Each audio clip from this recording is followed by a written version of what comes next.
Hello दोस्तों, आप सभी का स्वागत है आपके अपने यूट्यूब चैनल लर्न विद एजे पर। दोस्तों आज है 31 जनवरी और आज की इस क्लास में हम लोग 30 जनवरी 2023 को जो कुमार गौरव सर के द्वारा करंट अफेयर्स की जो क्लास करवाई गई थी उस क्लास का आज की इस वीडियो में हम लोग रिवीजन करने वाले हैं।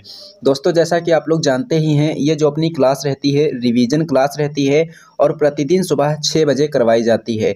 इसलिए ये क्लास आपको डेली सुबह देख लेनी है, क्योंकि यहाँ पर केवल और केवल 20 से 25 मिनट में पूरी क्लास का रिवीजन करवा दिया जाता है।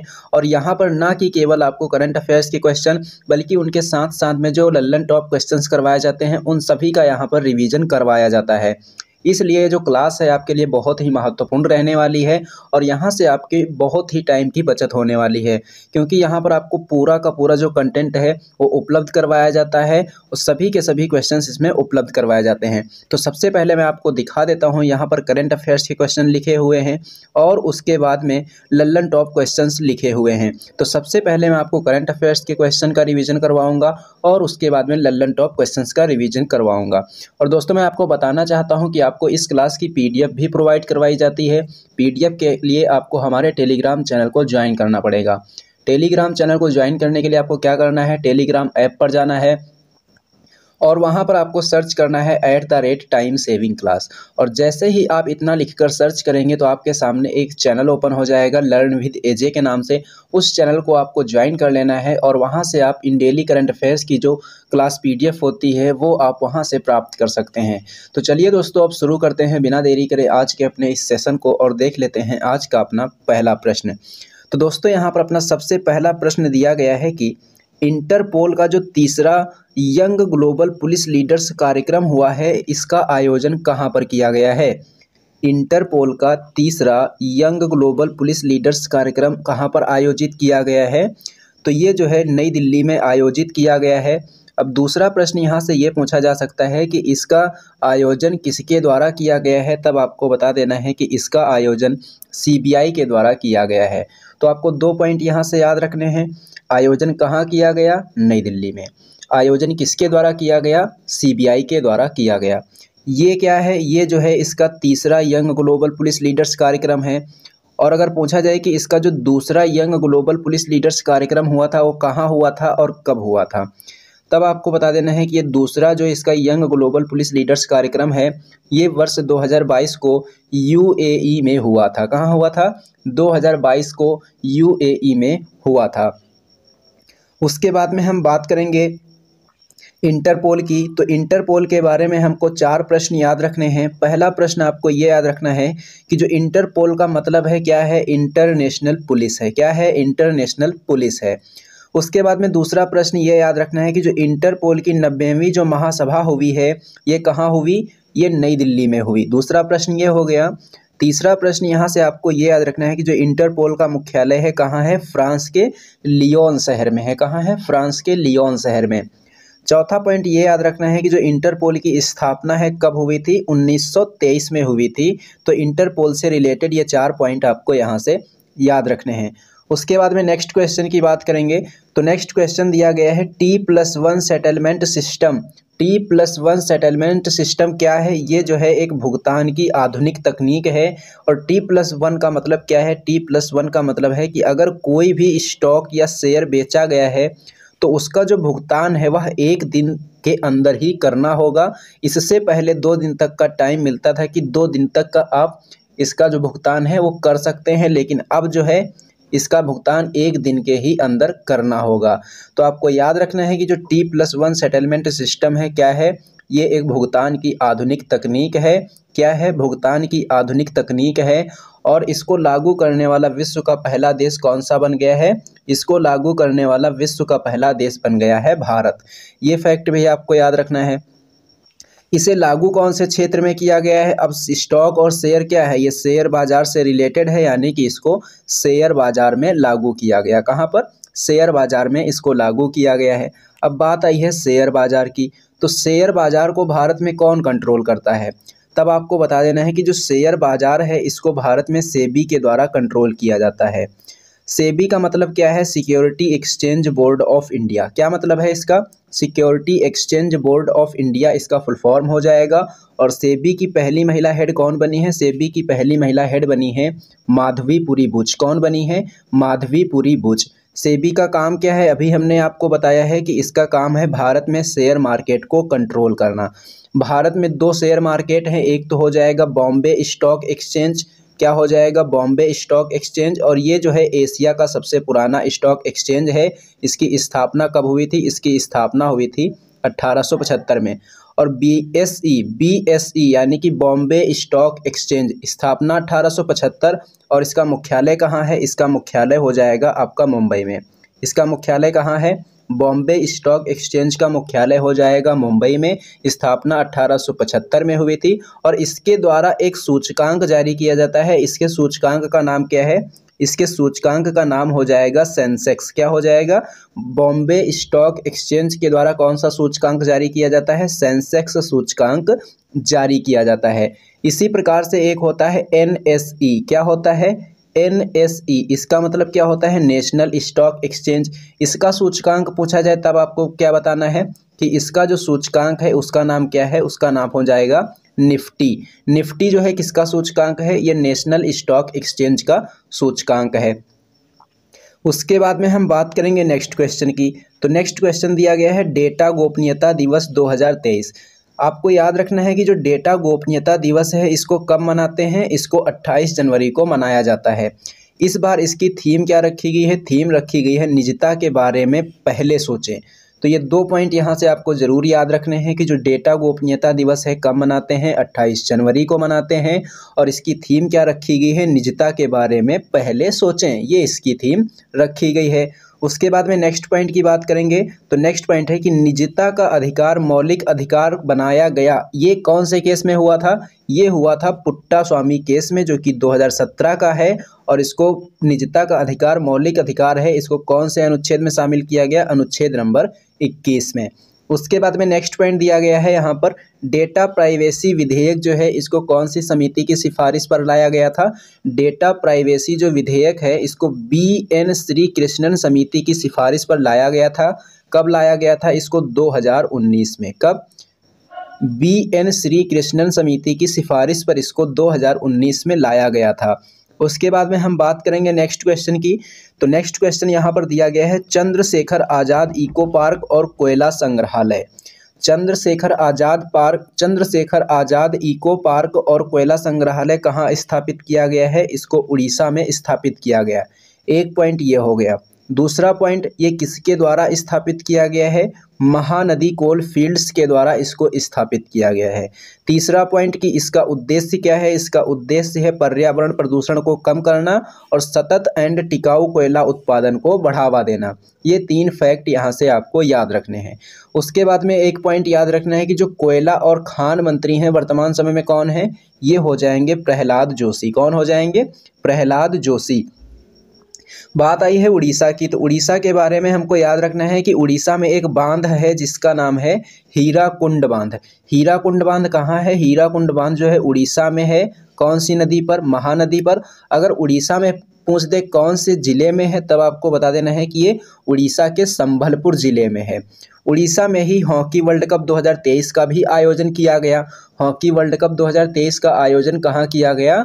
उड़ीसा में किया गया। उड़ीसा में कहाँ पर? राउरकेला और भुवनेश्वर में। इन 2 जगहों पर हॉकी वर्ल्ड कप 2023 का आयोजन किया गया। हॉकी वर्ल्ड कप 2023 का विजेता कौन सा देश बना है? विजेता बना है जर्मनी। और उपविजेता कौन बना है? उपविजेता बना है बेल्जियम। तो ये सभी फैक्ट ये भी आपको याद रखने हैं। उसके बाद में नेक्स्ट क्वेश्चन की बात करेंगे। तो नेक्स्ट क्वेश्चन यहाँ पर दिया गया है कि 7वें राष्ट्रीय फॉरेंसिक विज्ञान विश्वविद्यालय की आधारशिला कहाँ रखी गई है? 7वें नंबर की जो राष्ट्रीय फॉरेंसिक विज्ञान विश्वविद्यालय की आधारशिला है इसको कहाँ पर रखा गया है? धारवाड़, कर्नाटक। राष्ट्रीय फॉरेंसिक विज्ञान विश्वविद्यालय की आधारशिला कहाँ रखी गई है? कर्नाटक के धारवाड़ में रखी गई है। अगर पूछा जाए कि आधारशिला किसके द्वारा रखी गई तब आपको बता देना है गृह मंत्री अमित शाह के द्वारा।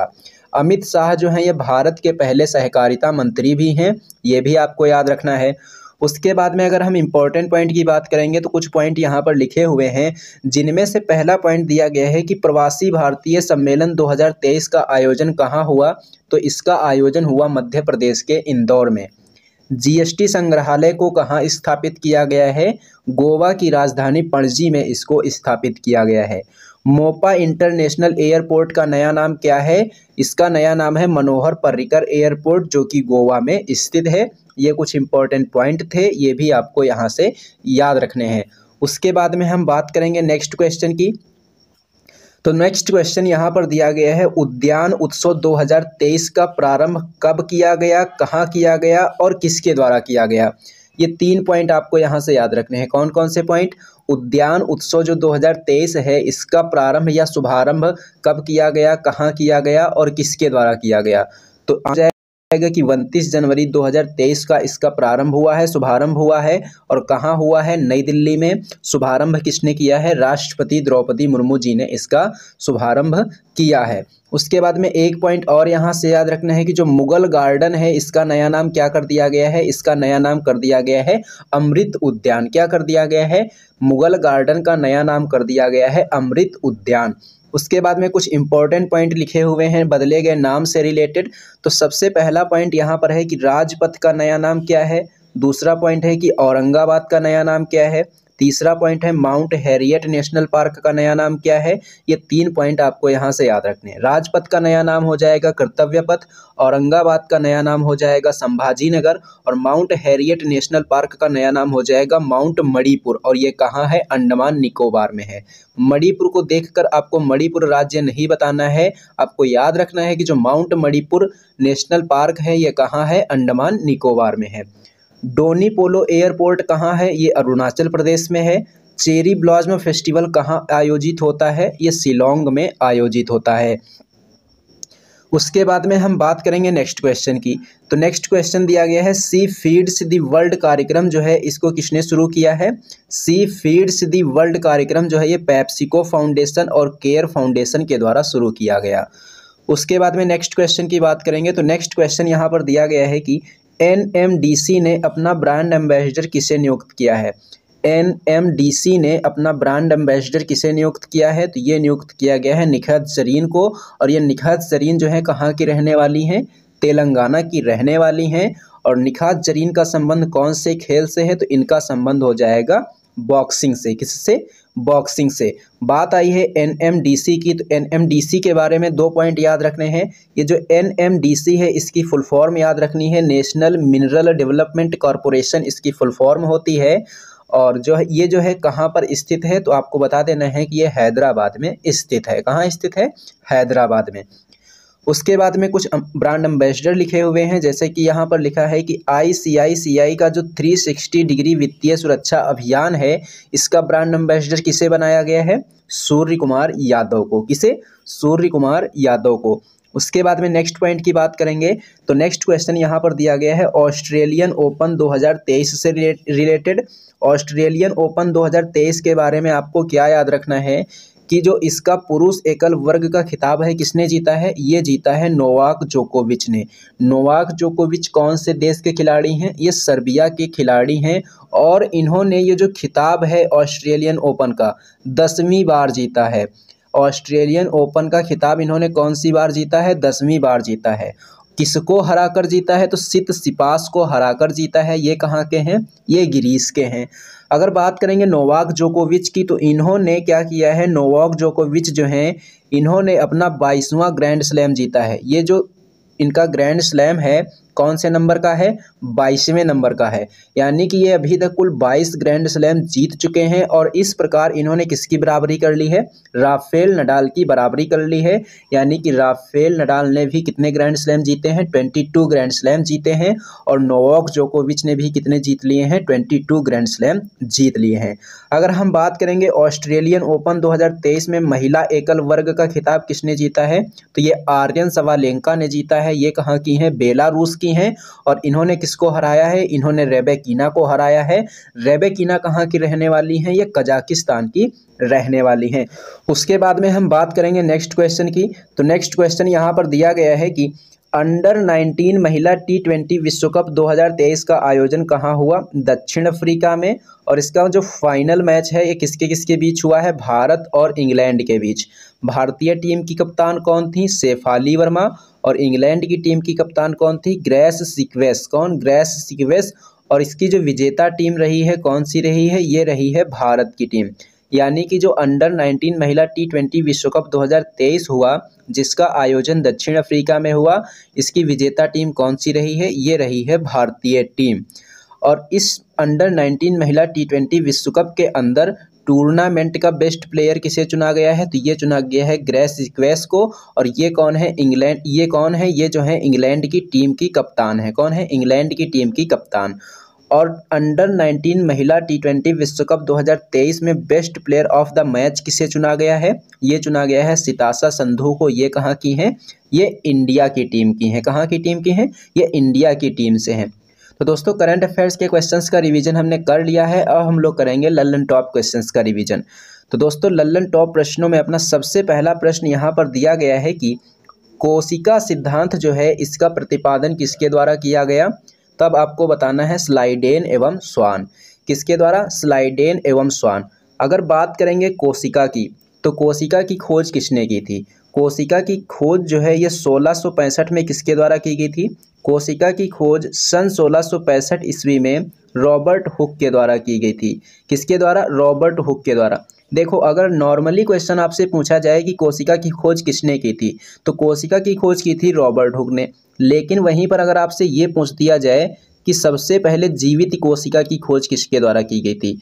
जीवित कोशिका की खोज, जीवित कोशिका की खोज जो है ये एंटोनी वॉन ल्यूवेनहॉक के द्वारा की गई थी। यानी कि AVL, शॉर्ट फॉर्म में याद रख सकते हैं AVL, यानी कि एंटोनी वॉन ल्यूवेनहॉक।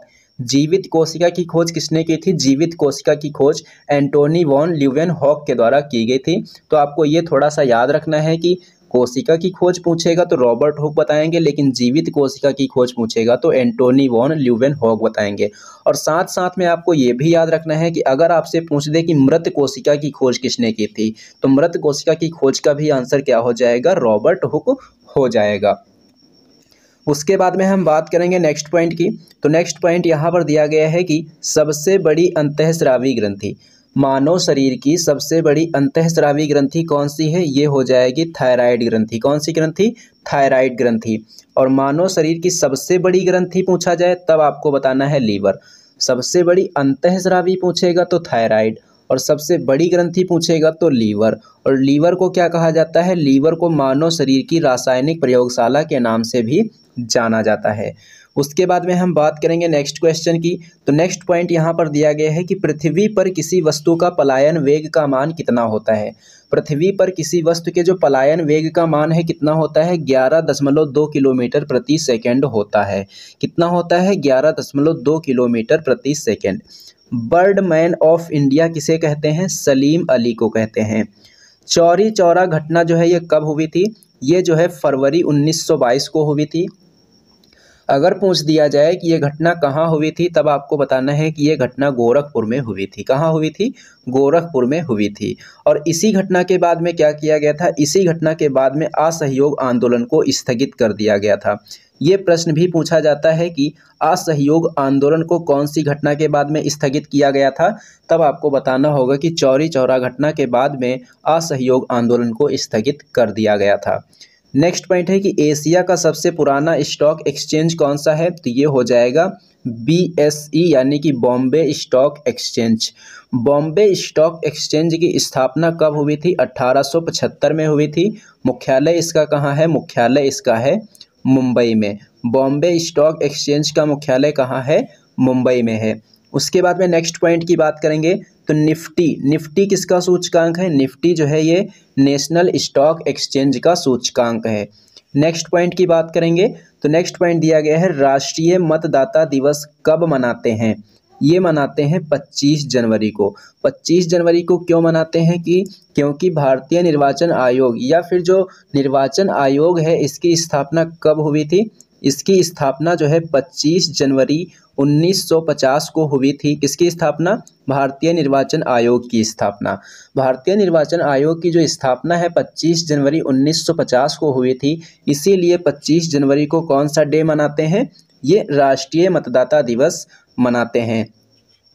उसके बाद में नेक्स्ट पॉइंट है, महाविभाजक काल कौन से वर्ष को कहा जाता है? तो 1911 से 1921 के बीच का जो समय है, इसको क्या कहा जाता है? महाविभाजक काल कहा जाता है।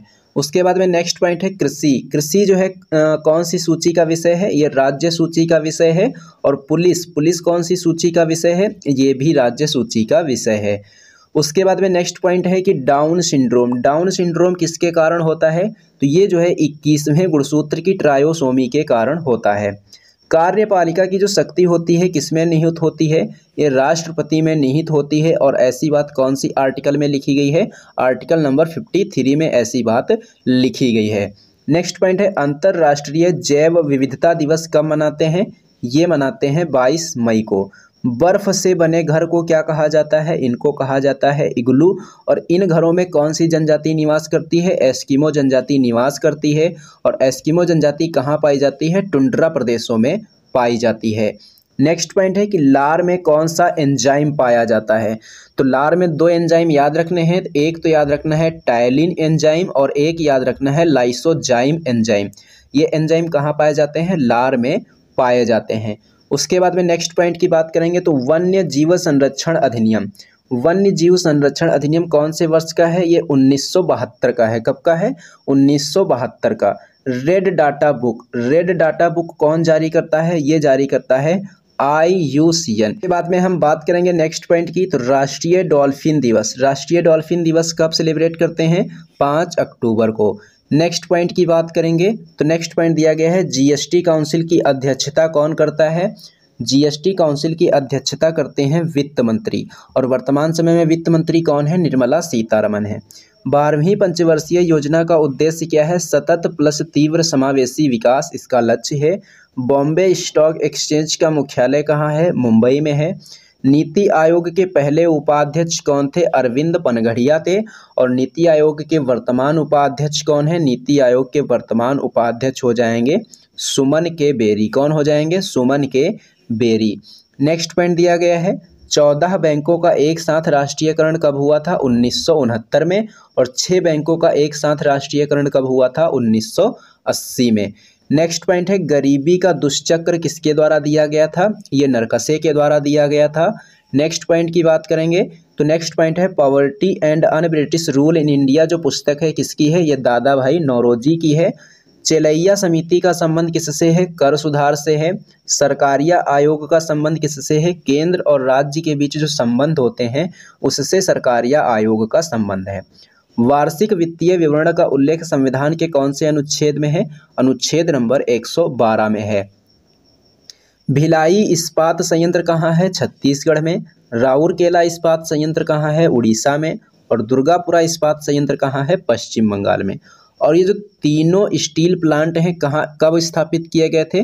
सेकेंड 5 ईयर जो प्लान है उसके समय ये स्थापित किए गए थे। और सेकेंड 5 ईयर प्लान का टाइम पीरियड क्या है? 1956 से 1961। नेक्स्ट पॉइंट की बात करेंगे तो सिरके में कौन सा अम्ल पाया जाता है? Acetic acid. और नींबू में कौन सा एसिड होता है? Citric acid. साइलेंट वैली कहाँ है? ये केरल में है। और सतीश धवन अंतरिक्ष केंद्र कहाँ है? श्रीहरिकोटा आंध्र प्रदेश में। क्योटो प्रोटोकॉल कब हुआ था? 1997 में। क्योटो नाम का स्थान कहाँ है? जापान में है। और ये किस लिए हुआ था? ग्रीन हाउस जो गैसों का उत्सर्जन है उसको कम करने के लिए ये प्रोटोकॉल हुआ था। उसके बाद में नेक्स्ट पॉइंट की बात करेंगे तो नेक्स्ट पॉइंट यहाँ पर दिया गया है कि मॉन्ट्रियल प्रोटोकॉल कब हुआ था? 16 सितंबर 1987 को हुआ था। और ये ओजोन परत के संरक्षण से रिलेटेड है। किससे रिलेटेड है? ओजोन परत के संरक्षण से रिलेटेड है। इसीलिए 16 सितंबर को विश्व ओजोन दिवस भी मनाया जाता है। रामसर समझौता कब हुआ था? रामसर समझौता 2 फरवरी 1971 को हुआ था। 2 फरवरी को कौन सा दिवस मनाते हैं? 2 फरवरी को विश्व आर्द्रभूमि दिवस मनाया जाता है। अगर पूछा जाए कि भारत में कुल रामसर साइटों की संख्या कितनी है, तो भारत में जो कुल रामसर साइटों की संख्या है कितनी है? 75 है। और सबसे ज़्यादा रामसर साइट कौन से राज्य में है? तमिलनाडु में है। उसके बाद में नेक्स्ट पॉइंट है स्टॉकहोम सम्मेलन कब हुआ था? 1972 में। यूएनईपी का मुख्यालय कहाँ है? नैरोबी में। नैरोबी किस देश की राजधानी है? केन्या की राजधानी है। एडीबी यानी कि एशियन डेवलपमेंट बैंक का मुख्यालय कहाँ है? मनीला में। मनीला कौन से देश की राजधानी है? फिलीपींस। विश्व बैंक का मुख्यालय वाशिंगटन डीसी में है और आईएमएफ यानी कि अंतर्राष्ट्रीय मुद्रा कोष का मुख्यालय वाशिंगटन डीसी में है। उसके बाद में नेक्स्ट पॉइंट डब्ल्यूटीओ यानी कि विश्व व्यापार संगठन, इसका मुख्यालय कहाँ है? जिनेवा में। खजुराहो के मंदिरों का निर्माण किसने करवाया था? चंदेल वंश के शासक ने। और खजुराहो के जो मंदिर हैं कहाँ हैं? छतरपुर मध्य प्रदेश में। कौन सी शैली में बने हुए हैं ये? पंचायतन शैली में बने हुए हैं। भारत का एक राष्ट्रपति होगा, ऐसी बात कौन से अनुच्छेद में लिखी हुई है? अनुच्छेद नंबर 52 में। क्षमादान की शक्ति का उल्लेख अगर राष्ट्रपति के बारे में पूछा जाएगा तो अनुच्छेद 72 बताएंगे और राज्यपाल के बारे में पूछा जाएगा तो अनुच्छेद नंबर 161 बताएंगे। अध्यादेश की शक्ति का उल्लेख पूछा जाएगा राष्ट्रपति के बारे में तो अनुच्छेद नंबर 123 और राज्यपाल के बारे में पूछा जाएगा तो अनुच्छेद नंबर 213 हो जाएगा। उसके बाद में नेक्स्ट पॉइंट है कि कार्यपालिका का प्रमुख कौन होता है? कार्यपालिका का प्रमुख होता है राष्ट्रपति। ऐसी बात कहाँ पर लिखी हुई है? आर्टिकल नंबर 53 में। उसके बाद में नेक्स्ट पॉइंट यहाँ पर दिया गया है संयुक्त बैठक का उल्लेख कौन से आर्टिकल में है? आर्टिकल नंबर 108 यानी कि 108 में। और संयुक्त बैठक की अध्यक्षता कौन करता है? लोकसभा अध्यक्ष। लोकसभा का उल्लेख कौन से आर्टिकल में है? Article number 81। संसद का उल्लेख कौन से आर्टिकल में है? Article number 79।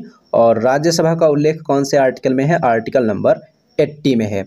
तो दोस्तों ये था आज का आपका सेशन। ये सेशन आपको कैसा लगा है कमेंट बॉक्स में कमेंट करके ज़रूर बताना। अगर ये सेशन आपको पसंद आया हो तो इसे लाइक करना और इसे अपने दोस्तों में ज़्यादा से ज़्यादा शेयर भी करना। और हाँ दोस्तों, अगर आप लोगों ने अभी तक हमारे चैनल को सब्सक्राइब नहीं किया है तो चैनल को सब्सक्राइब कर लीजिए और बेल आइकन पर क्लिक करके ऑल पर ज़रूर क्लिक कर लीजिए, जिससे कि इस चैनल पर जब भी कोई वीडियो अपलोड की जाए तो उसका नोटिफिकेशन आपको सबसे पहले मिले। तो चलिए दोस्तों, मिलते हैं अब हम लोग एक नेक्स्ट वीडियो में।